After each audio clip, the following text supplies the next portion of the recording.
किसान अकेडमी के online platform के उपर तुहाडा स्वागत है। जिवें कि तुहानू पता ही है कि 27 जून नू पेपर आ चुकिया हैगा NTT 8393 का। तो हुण बच्चों को बहुत थोड़े दिन ने अपनी कंप्लीट प्रैपरेशन करन दे लई, इस करके असीं एक MCQ सीरीज स्टार्ट कर रहे हैं, क्योंकि कंटेंट क्लासिस हैगियां जिहड़ियां तुहाडीआं ऑलरेडी पेड कोर्स दे विच साडे किसान अकेडमी दे ऐप दे उपर चल रहीआं, पर जिहड़े उहदे MCQs हैगे आ ओह असीं पब्लिक करांगे ताकि जिहड़े बच्चे साडे नाल फ्री जुड़े हुए ने, जिहड़े पेड कोर्स दे विच नहीं आ, वो MCQs तो आइडियाज लै सकन। तो असीं स्टार्ट करदे हां।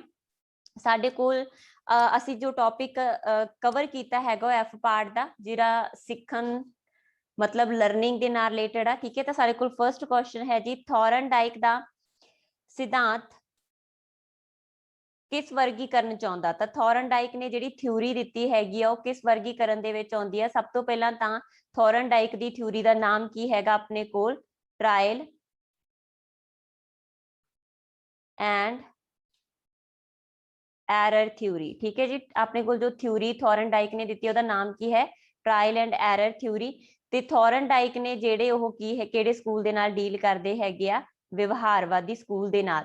होर किहड़े-किहड़े व्यवहारवादियां दे विच आउंदे ने? स्किनर हो गया जां पैवलव हो गया। ठीक है, स्किनर, पैवलव, थॉरनडाइक ये सारे किहड़े ने? व्यवहारवादी। सैकेंड ऑप्शन जिहड़ी इहदे विच अपने कोल दित्ता होया ज्ञानात्मक। ज्ञानात्मक दे विच जे असीं गल करदे हां किहड़े-किहड़े साइकोलॉजिस्ट आउंदे ने, तां ज्ञानात्मक दे विच आउंदा जी अपने कोल ब्रूनर ते सब तो इंपॉर्टेंट प्याजे। ठीक है जी, गेस्टार्ट स्कूल दे विच अपने कोल जिहड़ा बहुत इंपॉर्टेंट नाम आ ओह है जी कोलर। ठीक है, कोलर, जिहदे बारे असीं आपदियां जो क्लासिस हुंदियां पेड है ना, कंटेंट क्लासिस उहनां दे विच आपां कर चुके हां। ते सी ऑप्शन जो हैगी आ मनोविश्लेषण। मनोविश्लेषण स्कूल दे विच जिहड़े आउंदे ने ओह हैगे आ Freud, Sigmund Freud. Clear. Second question अपने कोल है जी कि जिहड़ी लर्निंग करव आ, ठीक है, लर्निंग करव किहदा संकेत करदी है? तां लर्निंग करव साडे कोल किहदा संकेत करदी हैगी आ जी? Option number A. ठीक है, ऑप्शन नंबर ए। लर्निंग करव दे उपर की शो कीता जांदा? देखो लर्निंग करव की हुंदी है, जिहदे उपर एक पासे असीं टाइम शो करदे हां। ठीक है, तां आ साडे कोल लर्निंग करव आ, आपां कहिए। ठीक है, इस तरीके दी बच्चा किहड़े फील्ड दे विच किन्ना सिख रिहा, किन्नी अमाउंट दे विच सिख रिहा ते किन्ना टाइम लै रिहा, असीं उहनूं लर्निंग करव आखदे हां। क्लीयर। तां जिहड़ी लर्निंग करव आ ओह किहदे नाल रिलेटेड करदी आ? Progress in learning. ठीक है, जां असीं कह दईए प्रोसैस इन लर्निंग, तां दोनां दे विचों कोई भी ऑप्शन तुहाडे कोल हो सकदी आ।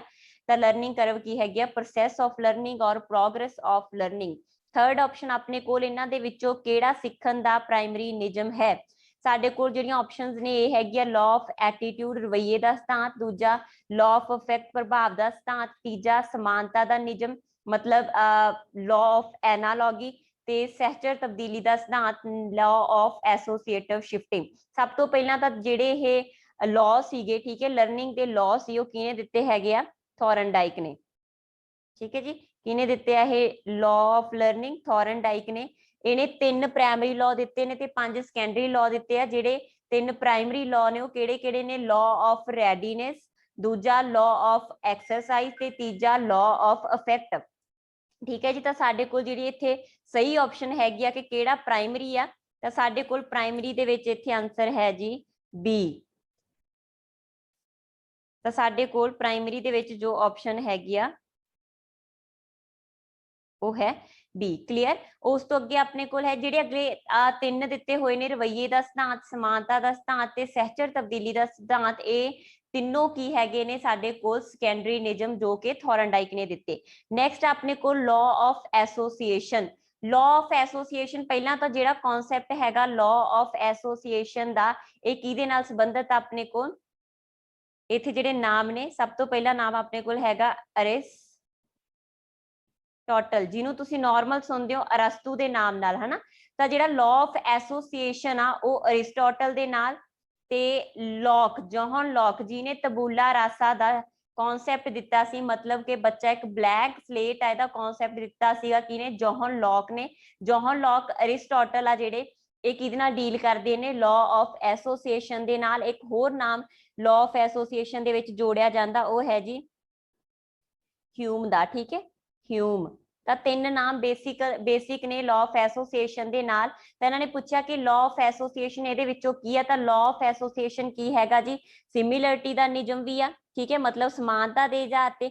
ਐਸੋਸੀਏਸ਼ਨ मतलब ਕੀ ਹੈ, ਕਿਸੇ ਚੀਜ਼ਾਂ ਦੇ ਵਿੱਚ ਐਸੋਸੀਏਟ ਕਰਨਾ, ਇੱਕ ਸੰਬੰਧ ਕ੍ਰੀਏਟ ਕਰਨਾ। ਤਾਂ ਅਸੀਂ ਉਹ ਸੰਬੰਧ ਕਿਹਦੇ ਆਧਾਰ ਤੇ ਕ੍ਰੀਏਟ ਕਰ ਸਕਦੇ ਹਾਂ, ਕਿਸੇ ਵੀ ਕੰਟਰਾਸਟ ਦੇ ਆਧਾਰ ਤੇ ਕਰ ਸਕਦੇ ਹਾਂ, ਕਿਸੇ ਸਿਮਿਲੈਰਿਟੀ ਸਮਾਨਤਾ ਦੇ ਆਧਾਰ ਤੇ ਕਰ ਸਕਦੇ ਹਾਂ, ਕਿਸੇ ਕੌਂਟੀਗਿਟੀ ਦੇ ਆਧਾਰ ਤੇ ਕਰ ਸਕਦੇ ਹਾਂ। ਤਾਂ ਇਹ ਸਾਰੇ ਹੀ ਇਹਦੇ ਆਪਸ਼ਨ ਨੇ। ਤਾਂ ਸਾਡੇ ਕੋਲ ਇੱਥੇ ਆਨਸਰ ਹੈ ਜੀ ਆਲ ਆਫ ਅਬਵ, ਠੀਕ ਹੈ ਜੀ।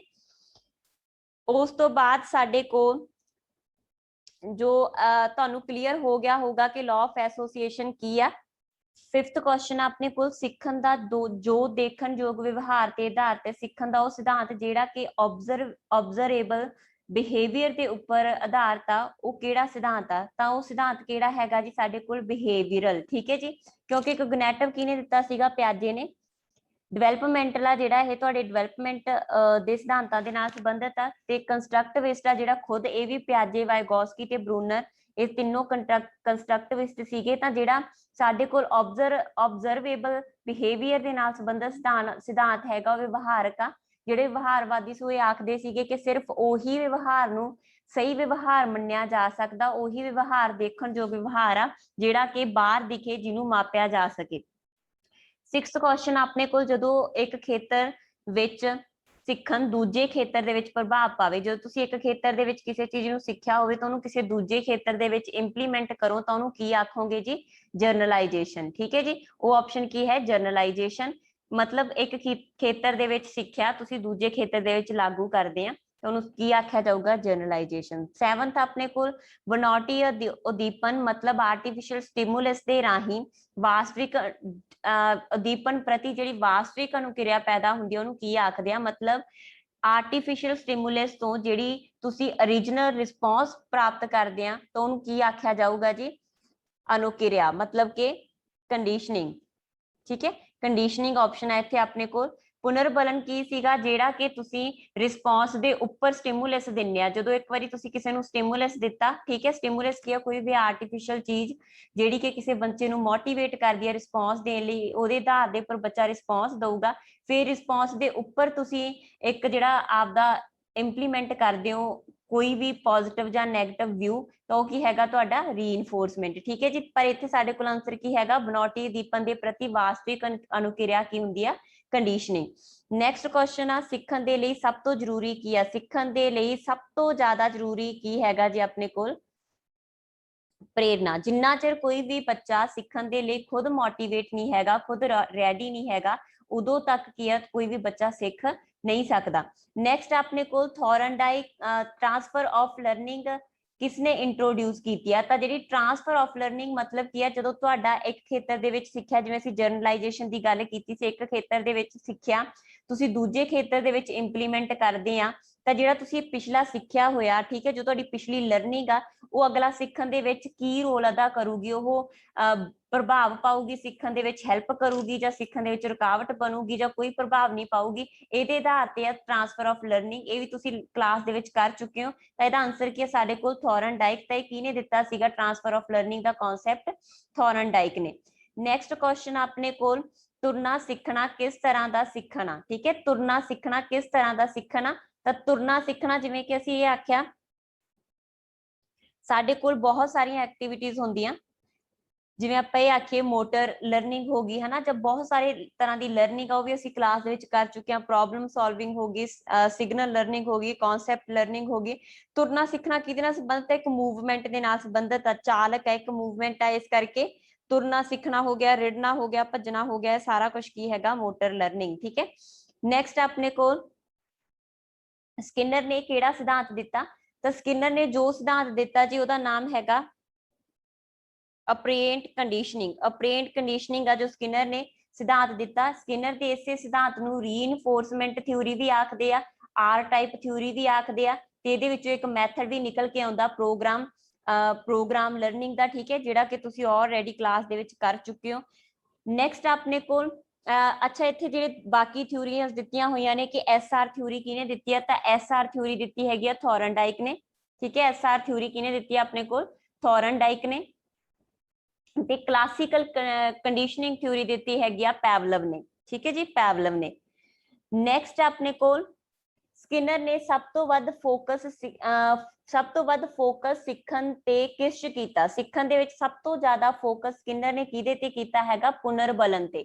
ਠੀਕ ਹੈ, ਪੁਨਰਬਲਨ ਦੇ ਉੱਪਰ, ਰੀਫੋਰਸਮੈਂਟ ਦੇ ਉੱਪਰ। ਇਸੇ ਕਰਕੇ ਇਹਦੀ ਥਿਊਰੀ ਨੂੰ ਰੀਇਨਫੋਰਸਮੈਂਟ ਥਿਊਰੀ ਆਖਿਆ ਜਾਂਦਾ ਹੈ। ਇਹਦੇ ਅਕੋਰਡਿੰਗ ਰੀਇਨਫੋਰਸਮੈਂਟ ਕੀ ਆ? ਇੱਕ ਉਦੀਪਨ ਤੁਸੀਂ ਦਓਗੇ, ਉਸ ਉਦੀਪਨ ਦੇ ਬਦਲੇ 'ਚ ਬੱਚਾ, ਇੱਕ ਸਟਿਮੂਲਸ ਦੇ ਬਦਲੇ 'ਚ ਬੱਚਾ ਇੱਕ ਰਿਸਪੌਂਸ ਦਊਗਾ, ਤੇ ਉਹ ਜੋ ਰਿਸਪੌਂਸ ਦਊਗਾ ਉਹਦੇ ਉੱਪਰ ਤੁਸੀਂ ਫੇਰ ਇੱਕ ਸਟਿਮੂਲਸ ਦਓਗੇ। ਜਿਹੜਾ ਉਹ ਸਟਿਮੂਲਸ ਤੁਸੀਂ ਦਓਗੇ ਉਹ ਸਟਿਮੂਲਸ ਕੀ ਹੋਊਗਾ ਜੀ? ਪੁਨਰਬਲਨ। ਕਲੀਅਰ। ਨੈਕਸਟ ਆਪਣੇ ਕੋਲ ਜਦੋਂ ਬੱਚੇ ਨੂੰ ਕੁਝ ਛੋਟੇ ਛੋਟੇ ਭਾਗਾਂ ਦੇ ਵਿੱਚ ਵੰਡ ਕੇ ਸਿਖਾਇਆ ਜਾਵੇ ਤਾਂ ਉਹਨੂੰ ਕੀ ਆਖਦੇ ਆ? ਜਦੋਂ ਕਿਸੇ ਵੀ ਬੱਚੇ ਨੂੰ ਅਸੀਂ ਕੋਈ ਚੀਜ਼ ਵੱਡੀ ਸਿਖਾਉਣੀ ਆ, ਕੋਈ ਵੀ ਕਨਸੈਪਟ ਕਲੀਅਰ ਕਰਾਉਣਾ, ਤਾਂ ਉਸ ਕਨਸੈਪਟ ਨੂੰ ਛੋਟੇ ਛੋਟੇ ਟੁਕੜਿਆਂ ਦੇ ਵਿੱਚ ਕੱਟ ਕੇ ਸਿਖਾਉਂਦੇ ਆ। ਤੇ ਇਹ ਕਨਸੈਪਟ ਵੀ ਸਕਿਨਰ ਦੀ ਥਿਊਰੀ ਆਪਰੇਂਟ ਕੰਡੀਸ਼ਨਿੰਗ ਦੇ ਵਿੱਚੋਂ ਹੀ ਲਿਆ ਗਿਆ।